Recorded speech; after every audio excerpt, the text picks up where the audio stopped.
நெல்லை இளைஞர் கவின் ஆணவ கொலை வழக்கில் 60 நாட்களில் குற்றப்பத்திரிகை தாக்கல் செய்ய உத்தரவிடப்பட்டிருக்கிறது. விவரங்களை செய்தியாளர் கருணாகரன் வழங்க கேட்கலாம்.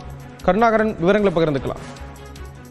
ஸ்ரீராம், அதாவது நெல்லையைச் சேர்ந்த மென் பொறியாளர் கவின் செல்வகணேஷ் காதல் விவகாரத்தில் கடந்த சில நாட்களுக்கு முன்பு ஆணவ படுகொலை செய்யப்பட்டார். இந்த வழக்கு விசாரணையை சிபிசிஐடி விசாரித்து வருகிறது.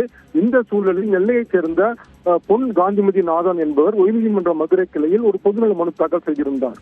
அந்த மனுவில் அதாவது இந்த வழக்கை சிபிசிஐடி விசாரிக்க வேண்டும். அதே நேரத்தில் தொடர்ந்து நெல்லை மாவட்ட நீதிமன்றம் நீதிபதி கண்காணிக்க வேண்டும், உரிய இழப்பீடு வழங்க வேண்டும், ஆணவ படுகொலைக்கு தனிச்சட்டம் ஏற்ற வேண்டும் என்று மனு தாக்கல் செய்திருந்தார். இந்த மனு நீதிபதிகள் SM சுப்பிரமணியம், மரிய கில்லைட் அமர்வில் விசாரணைக்கு வந்தது.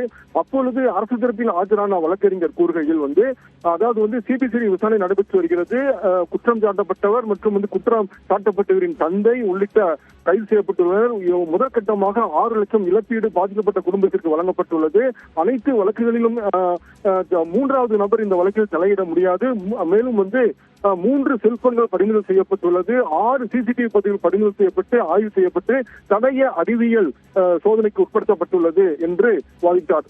இதை நெல்லை மாவட்டத்தில் ஜாதிய ஆணவ படுகொலைகள் பள்ளி வளாகத்திலுமே எதிரொலிக்கிறது. மேலும் கடந்த சில நாட்கள் தொடர்பாக 66 ஜாதிய ஆணவ படுகொலை நடந்துள்ளது. எனவே ஆணவ படுகொலை தடுக்கும் வகையில் தனிச்சட்டம் ஏற்ற வேண்டும் என்று வாதிட்டார். இதைத் தொடர்ந்து நீதிபதிகள் பிறப்பித்த உத்தரவில் அதாவது இந்த வழக்கில் காவல் நிலைய மரணம் அல்ல, இது ஒரு காதல் விவகாரத்தில் ஏற்பட்ட மரணம். சிபிசிஐடி விசாரணை நடைபெற்று வருகிறது. மனுதாரர் சிபிசிஐடி விசாரணை அதிகாரி குறித்து எந்த விதமான தனிப்பட்ட குற்றச்சாட்டும் கூறவில்லை. பொதுவான குற்றச்சாட்டை எழுப்புகிறார். அதற்கு நீதிமன்றம் பதிலளிக்க முடியாது இந்த நிலையில்.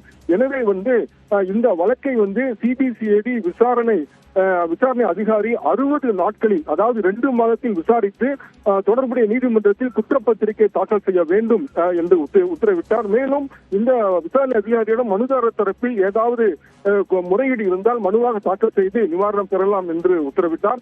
மேலும் தனிச்சட்டம் ஏற்றுவது குறித்து அரசு தரப்பில் பதில் மனு தாக்கல் செய்ய உத்தரவிட்டு வழக்கு விசாரணையை 8 வாரங்களுக்கு ஒத்திவைத்து உத்தரவிட்டார். ஸ்ரீராம், விவரங்களை வழங்கியதற்கு நன்றி கருணாகரன்.